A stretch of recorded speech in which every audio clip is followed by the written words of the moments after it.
you're here, that means that you have purchased our DIY Artisan Shibori kit, and these are the things that should have came in your box. So you should have 2 silk bandanas, 4 different colors of dye, and a squeeze bottle of white vinegar, some latex gloves, needle, thread, a water-soluble pencil here, a seam ripper, and your 2 stencils. So you should have this one and this one.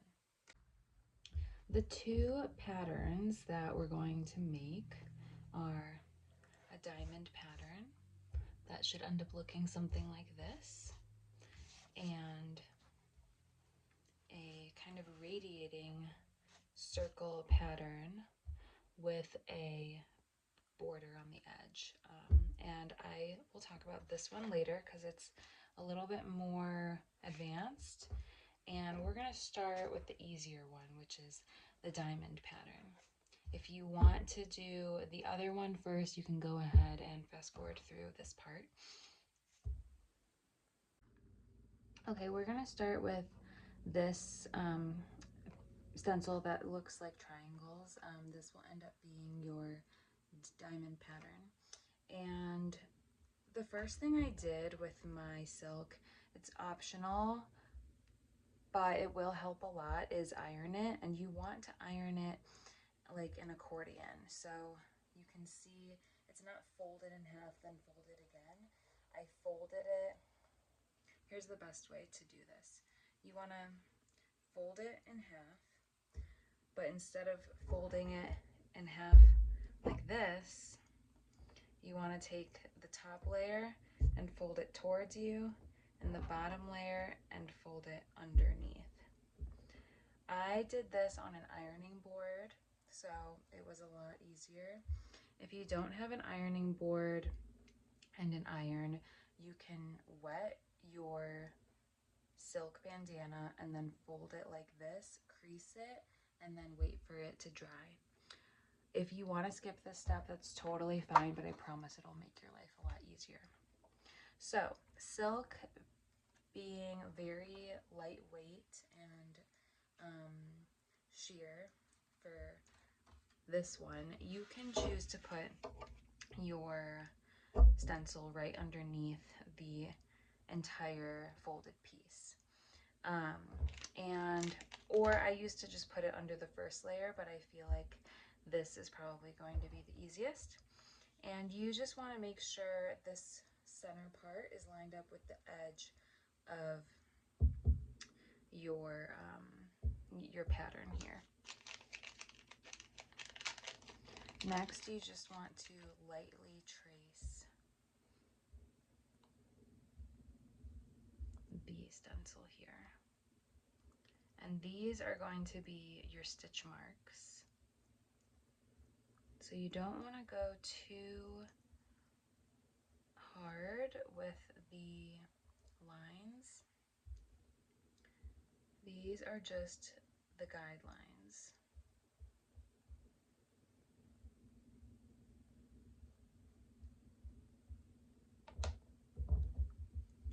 Now we're just gonna scooch this down.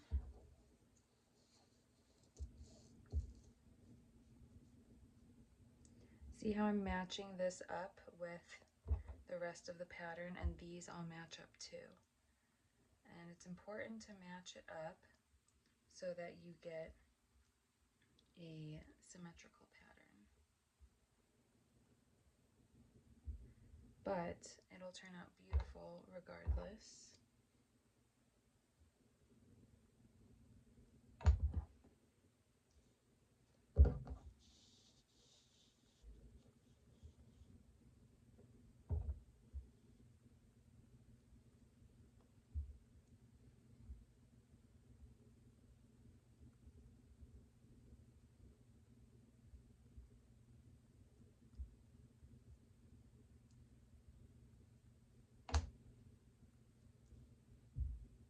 And if this is starting to slip around too much, you can always put some sort of weight here and another one over here. It can be anything, you know, anything you have, just to help stabilize things. Okay, now that this is done, we can take out our needle and thread, and you want to string probably half an arm's length of thread. Okay, so I have this lime green thread. Not sure if you can see it very well, but I'm just going to take like a full arm's length and fold it in half. So I threaded my needle and I'm lining up the ends here, and I'm just tying a simple knot. Okay, so I have my needle and thread.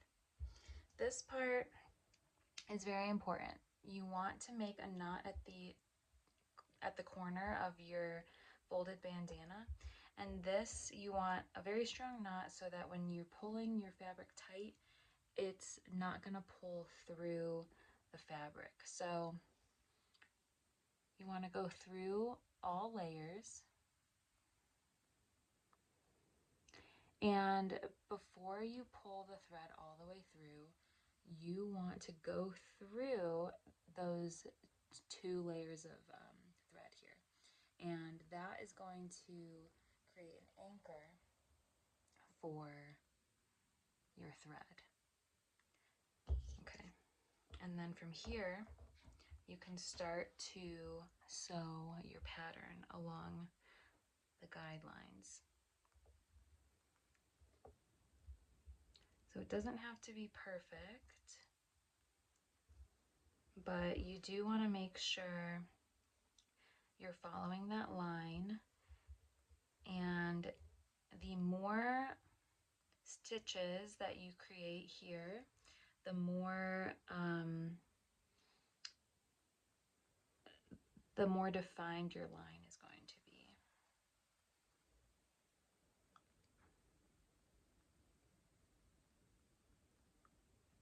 So you can choose to go wider or more narrow.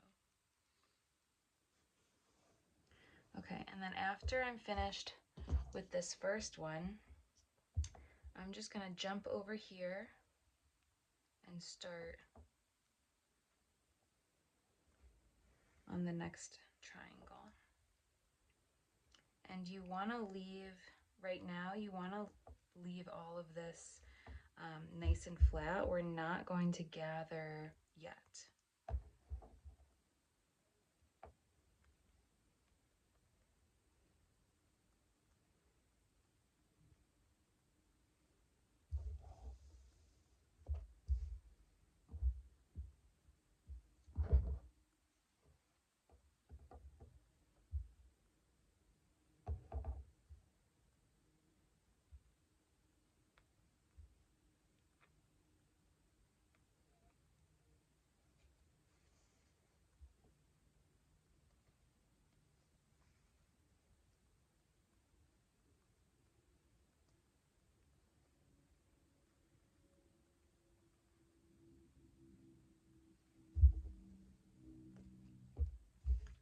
Okay, and once you start to get a shorter end over here, you can start to pull this end, and then you can pull it through this kind of space here.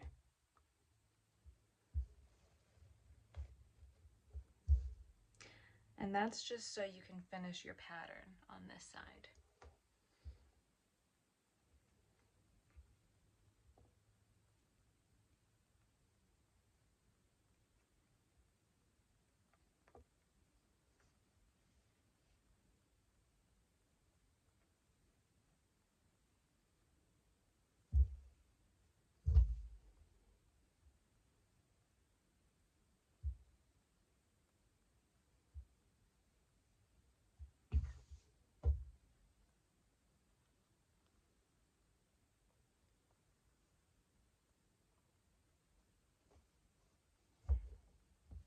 Now that you've gone through this entire row, you can pull. I'm going to start over here where my beginning knot is and just scooch that all down. Pull pretty tight so that it's all gathered, and then keep going down the line here.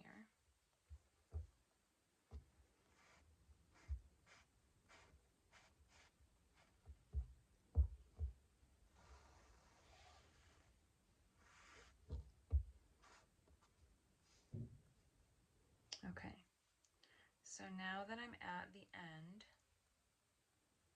I'm going to tie another knot over here. So you want to gather this all down to your thumb and pinch it between your two fingers and your thumb. And we're going to do another knot right here. So I'm going to go through just any part of the fabric, push your needle through, and you want this loop, this small loop, and you're going to go through and through again and pull, and just tighten that knot with your fingernail. Okay, now we can start on this side.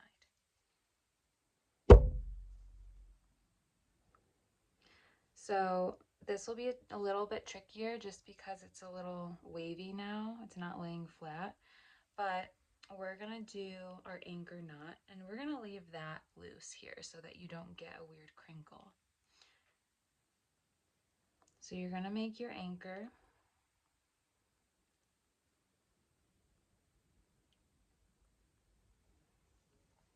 And start sewing through the fabric again for your pattern.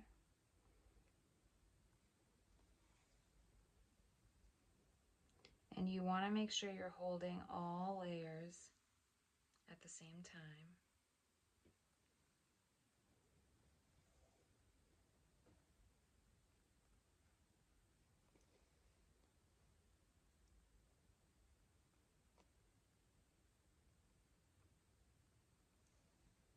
And you can take your time on this,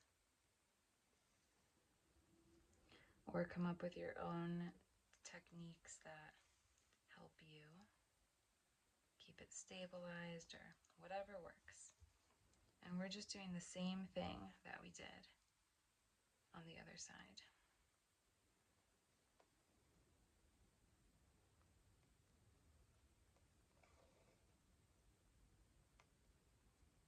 If you have sewing pins, you can pin the edges together if that's easier for you.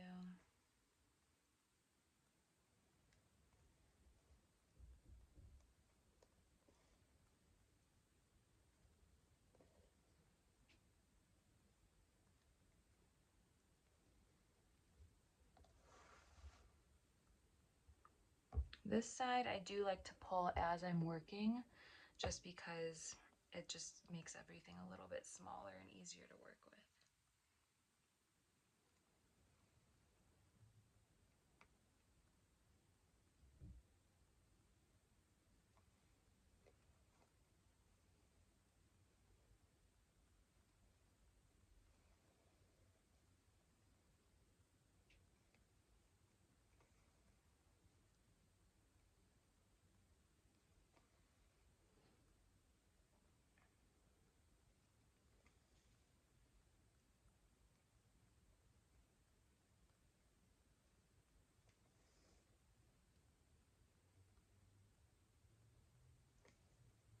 Okay, so we're at the end.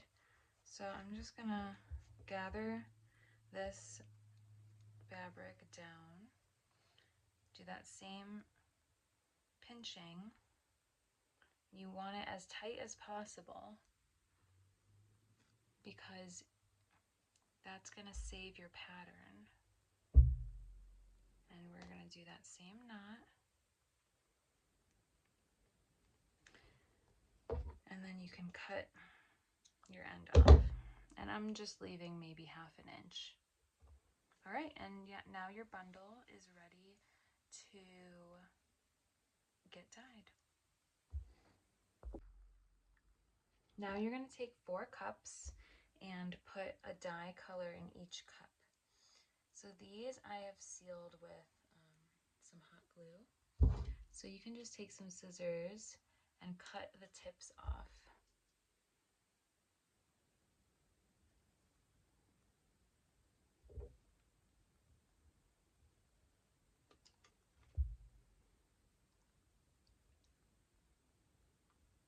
And I like to fill my cups with hot water because the dye, it just ends up working better if the water's hot. So we're going to squeeze all that in there.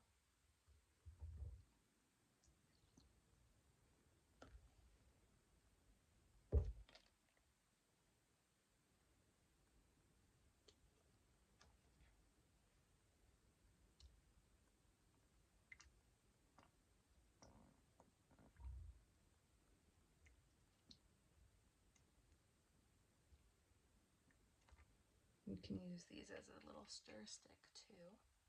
So this one looks bluish. You could even mix and match your colors. Create your own custom colors with all of the dyes here.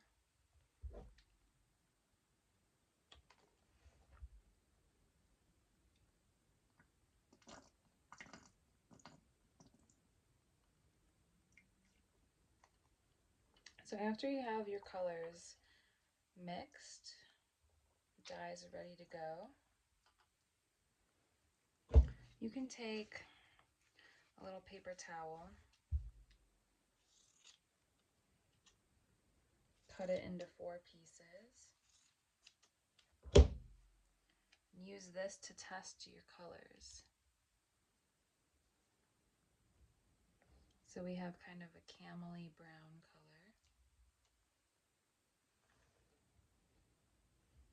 this tealy blue green,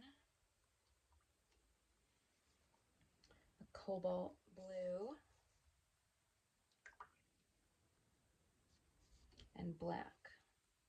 You may have these colors, you may have a different set of colors, but you can always mix and match these, whichever colors you have, to come up with your own personalized ones. If you wanted more of a dark blue, you can mix the black and the blue, or a darker green, more of a teal. You can do an olivey green by mixing these two together. So again, play, have fun.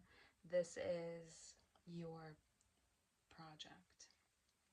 So now I have my little bundle here. I'm gonna fully saturate this in water first before I dye in any of these, and that just allows for more even color distribution throughout my piece. So I'm gonna go do that. While we work on this next design, I'm just gonna let my original one soak. It looks like it's getting very saturated, but once you rinse it, I promise it'll come out a lot lighter. So you're just wanna, I would leave this in there for a lot longer, or however long you want. If you want a lighter color, you can take it out whenever you want. But just for the sake of showing you how dark it could get, I'm just gonna leave it in there. So for this next design, we're gonna work with this stencil here. There's a lot of lines on this. You do not have to do every single line. You could do one and all of these, vice versa. You could do a couple of them spaced evenly, same with this side, or you can even focus on the circle only and ignore this whole border part, or you can just do the border, not do the circle. So lots of options. With this one, you're gonna wanna fold your bandana in half and in half again. So we're not doing the accordion style. Here it is open all the way. Again, I ironed mine for these nice creases. You can wet it and then fold it and leave it and come back when it's dry or almost dry. So I just folded it in half and folded it again.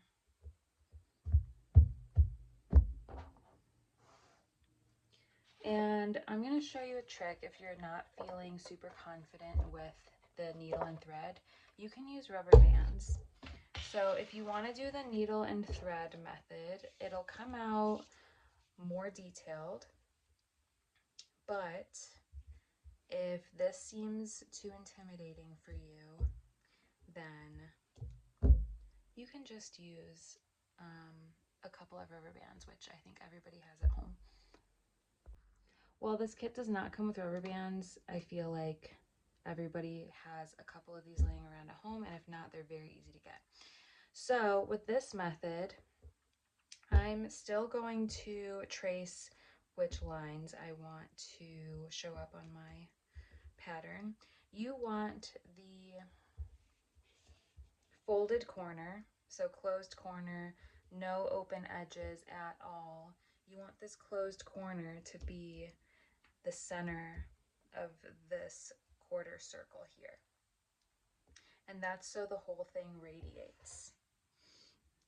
So I think I'm gonna do every other, starting from the center.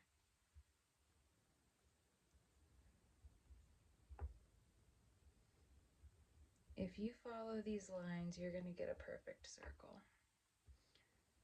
So I'm gonna do this, and I'm not even following all of the stitch marks. Again, those are just a guide.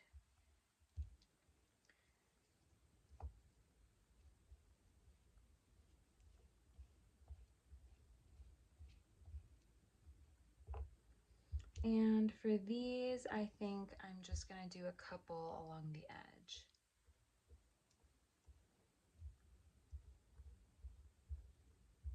So I'm doing the outermost line, skipping one. If you want to stitch this whole thing, it comes out really beautiful. It just might take you a couple hours. Also, if you have other fabric at home, you can totally reuse these stencils. The dye baths will stay good for up to a week, and then they might start to get moldy, all depending on how they're stored. So now that I have my lines here, I'll show you how to properly fold these. So you are going to want to be very specific about how to use the rubber bands in order to get this nice shape. You want to follow and gather your piece very closely to how these marks are stitched. So see how I went in that along that line? You're going to want to rubber band this right here. Boom. And if you are rubber banding the edges, same thing.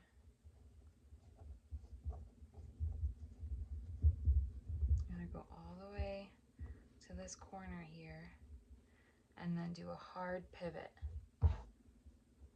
Make sure those lines are connecting.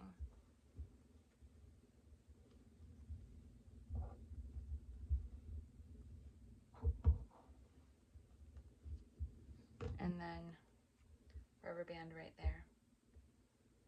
So it's going to be a lot more exact if you stitch it, but if you're not feeling that, you can always use rubber bands, even for the first one. You'll just need one for each of those triangles. Okay, so now that I showed you how to rubber band it, I am going to go through and stitch this whole thing.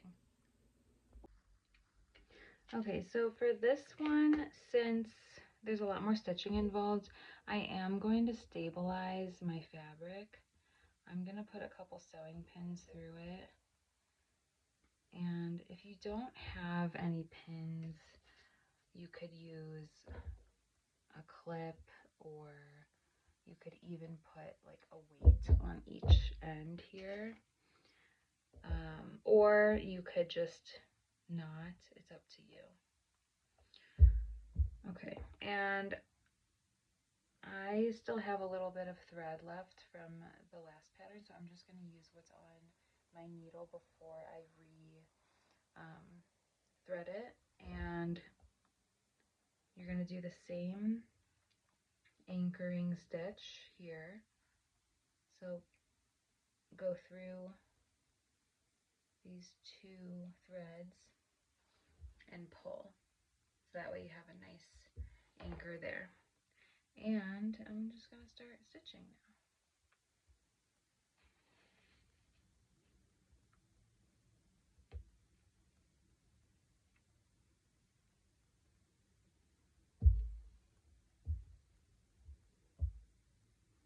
This one I am going to turn a lot more while I'm working with it.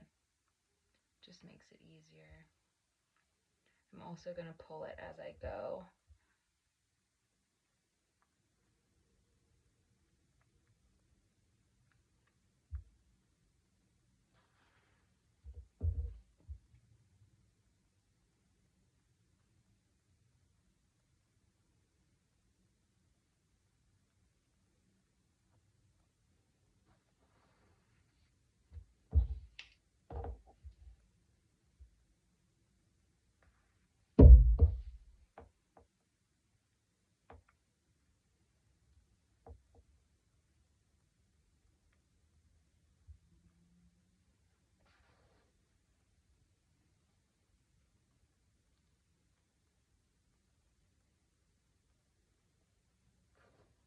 I'm a little bit off of my line, but that's okay.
This is where these guidelines really come in handy, because if you spread your fabric out as you go, you'll just continue to see them, where otherwise you'd be stitching very blindly.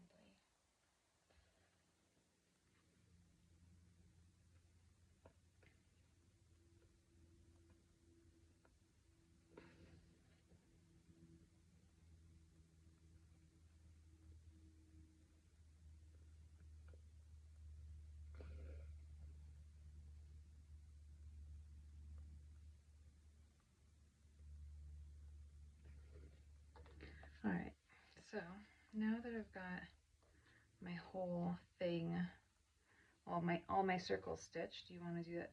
You want to pull it, but don't pull it too hard where you're going to break the thread, because then you have to start all over again. So you want to pull it nice and tight, go through a couple of layers so that you can get a nice knot in there. And that same knot, so you're gonna, we did on the other two, you're gonna do that. And for these last ones, my border, I am gonna get a new thread because I don't want it to run out in the middle of my stitching. Okay, my needle and thread are ready. I just did an arm's length and then doubled it and put a knot at the end. So I'm gonna take out my needle here, and I'm gonna start at the edge just to keep it in place better. So you're gonna go through all 4 layers, and before you pull it tight, go through the knot there. There's my anchor. I'm gonna do this part flat and just follow the stitches.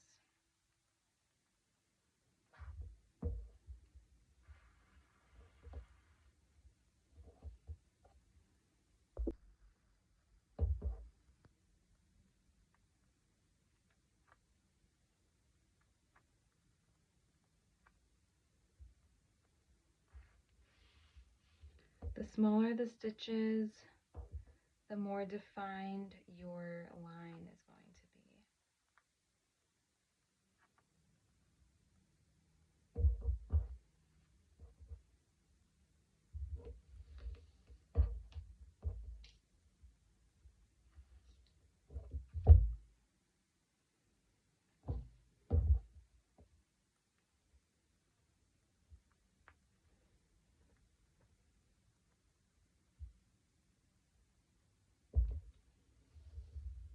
Now that I'm at the corner, I can take that one out.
So since we're going back and forth and snaking through this fabric, you do want to pull as you go.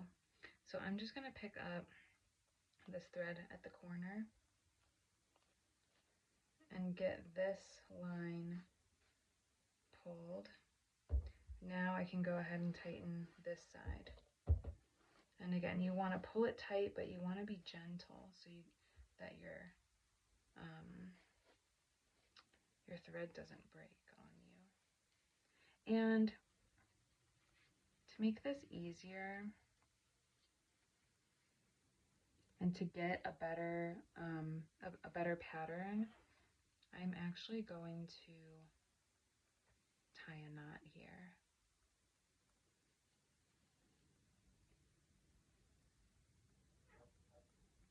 That way I don't have to go back and pull and make sure that borderline is tight. I know it's tight. So I'm gonna just open this up, find my next line, and you don't have to anchor this because it's already all connected. You can just start sewing.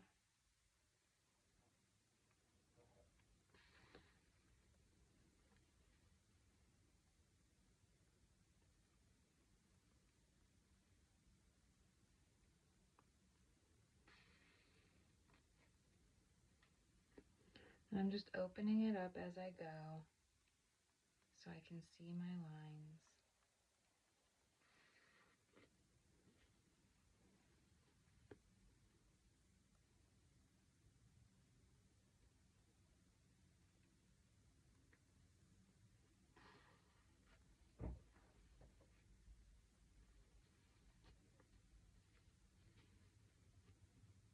Oh, I got a little bit off track there, but that's okay.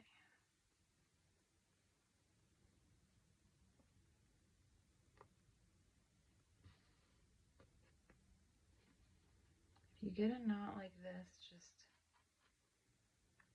pull the thread out and it should unloop itself.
Once you get to the end, you can pull tight, but not too tight, and do another knot.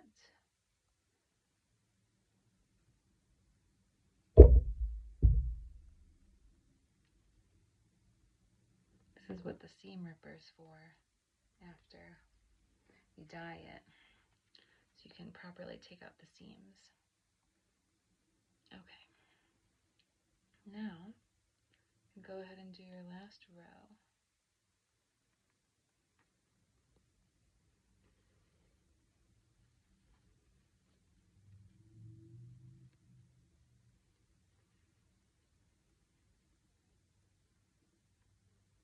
If you are doing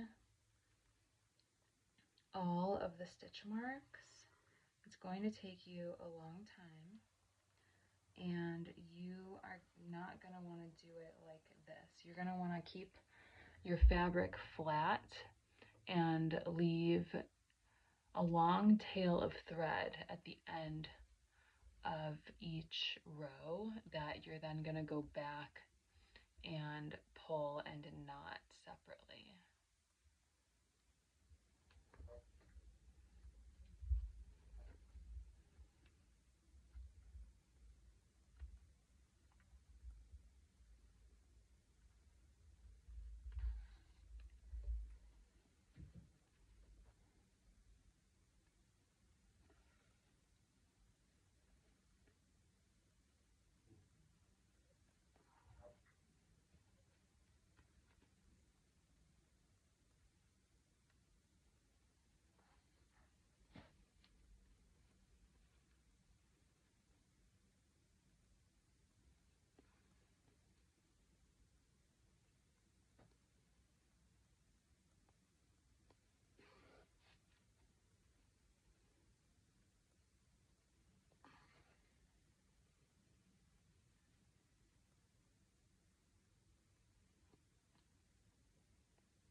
Okay, now that we've reached the end, I'm gonna pull that super tight once again. My final knot, and cut. Now this piece is ready to get soaked with water, and I will pick a color that it goes into. So I have my gloves on. I have my wet piece of fabric that I just stitched up. And I think for this one, I am going to do a dip dye technique. So I'm going to do, actually, I'm not going to do dip dye. But you totally can. If you wanted to do that, you would just keep moving it, and then you can do the other side, keep moving it, so you get that nice ombre. But I think I'm going to put it in the green first for maybe a few minutes, and then switch it and put it into the brown, and just see what that color comes out as. So you can also, while it's in here, squeeze it to make sure the dye is getting through all of those little folds that you just created. Silk picks up color very fast, which is why I like to use it for the kits, because you get faster results, and silk holds on to fabric, or silk holds on to dye very well too.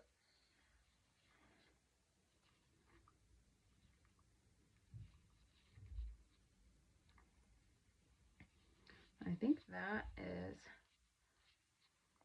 good enough for me. That is a beautiful dark green. I almost don't even want to put it in the brown, but we'll just do it and see what it looks like. It's getting a little more earthy toned, which is really pretty.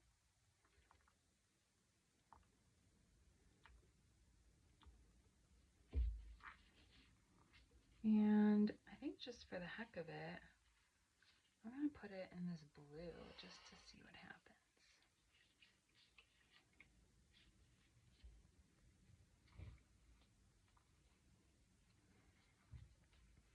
Could get more of a teal-y color.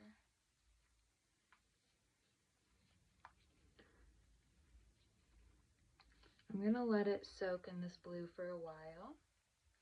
And while that's soaking, I'm going to take my first piece out of the black dye and push it all the way down there.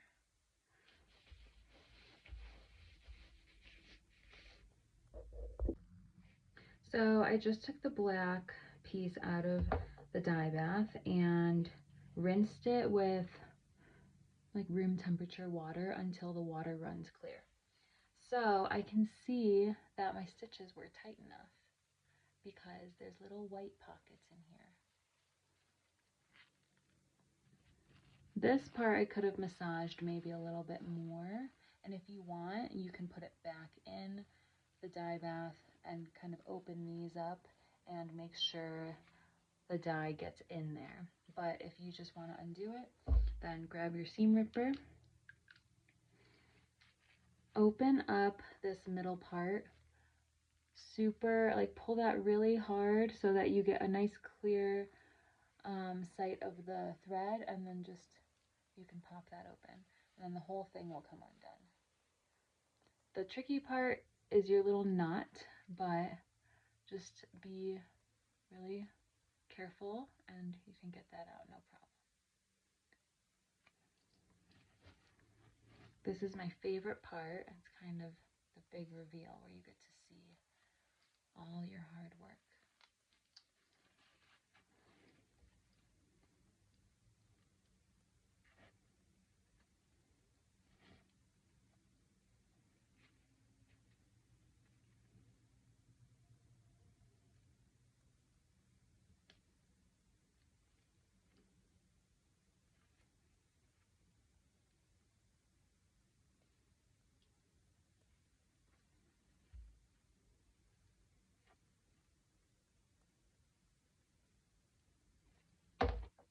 Move these out of the way and show you what we got here.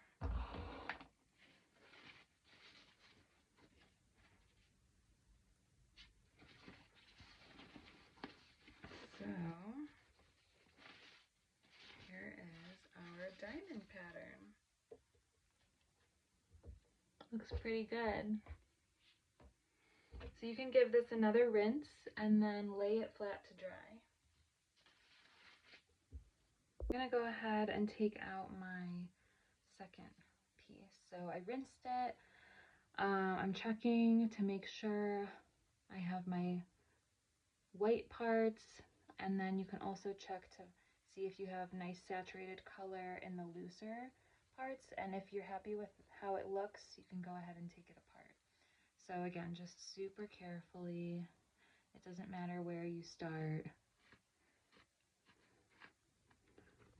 Just want to make sure you're not accidentally ripping a hole in your silk.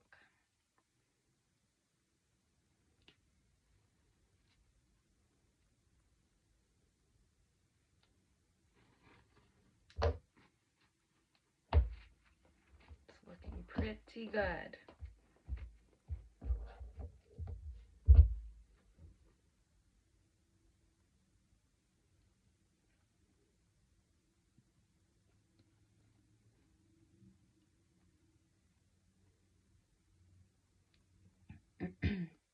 If these knots are hard for you to get out, you can always go where the fold is, open up the fold, and kind of get in there from the inside.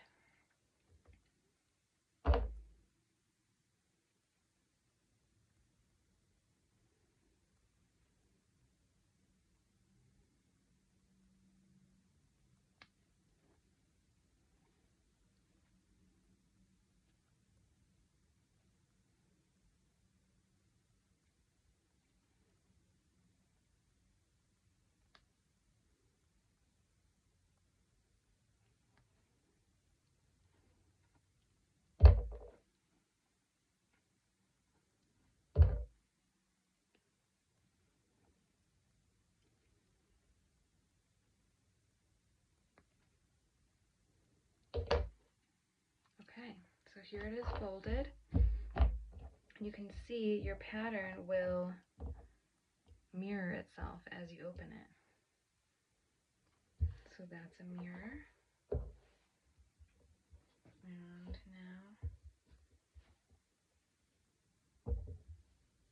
that's a mirror. So pretty. So I'm gonna give this one more rinse and then hang it up to dry, lay it flat to dry. You can then iron it and wear it. You should have one eyedropper left, and this is your white distilled vinegar. So you're gonna fill up a cup with just room temp water, put your vinegar in there, mix it up, and just put your bandanas in this bath for, I don't know, like 5 minutes or so. This process seals the color and just helps it not to bleed, makes it last longer, and you can then wash and dry it after this bath and make sure you get all of that vinegar smell out. And yeah, wash, dry, iron it, steam it. These dry very quickly, so it'll be a quick process. So after your bandanas are washed and dried, I ironed mine and they turned out like this. You can wear it as a bandana, put it on your table as a table setting, wrap it around a purse or a handle, but they came out super cute and I hope you love them.